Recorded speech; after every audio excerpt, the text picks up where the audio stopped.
சண்டை போடாமல் யாரும் இருக்க முடியாது. நம் வாழ்க்கையில் யாருடனாவது நிச்சயமாக சண்டைகள் போட்டிருப்போம். இந்த சண்டைகள் போடுவதை பற்றி கர்த்தருடைய வேதம் என்ன சொல்லுகிறது? சண்டையின் ஆரம்பம் ஒரு ஏரியின் மதகை வயல்களுக்கு தண்ணீர் பாய்வதற்காக மெதுவாக திறந்து விடுகிறது போல் இருக்கும். இதனால் பிரச்சனைகள் ஏதும் இருக்காது. ஆனால் சண்டையின் முடிவோ சகலவற்றையும் பிடுங்கிக் கொண்டு போகும் பயங்கரமான காற்று வெள்ளம் போல் இருக்கும். அதாவது சமாதானம், சந்தோஷம், வீடு, பொருட்கள், நகை, பணம் எல்லாவற்றையும் நம் வாழ்க்கையிலிருந்து அடித்து நொறுக்கி இழுத்து கொண்டு போய்விடும். சில சண்டைகள் அடிதடி, வெட்டுக்குத்து, போலீஸ் ஸ்டேஷன், போலீஸ்காரர்கள் என்று நம்மை அவமானப்படுத்தும்.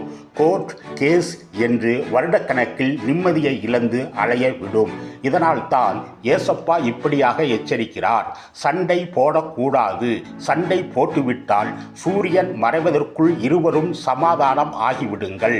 சமாதானம் ஆகிவிட்டால் சமாதானம், சந்தோஷம், வீடு, பொருட்கள், நகை, பணம் நம்மை விட்டு அடித்து செல்லாமல் காப்பாற்றப்படும். ஏசப்பா சொல்வதை கேட்போம், கீழ்ப்படிவோம், சமாதான சந்தோஷத்தோடு நிம்மதியாக வாழ்வோம். கர்த்தர் உங்களை ஆசீர்வதிப்பாராக.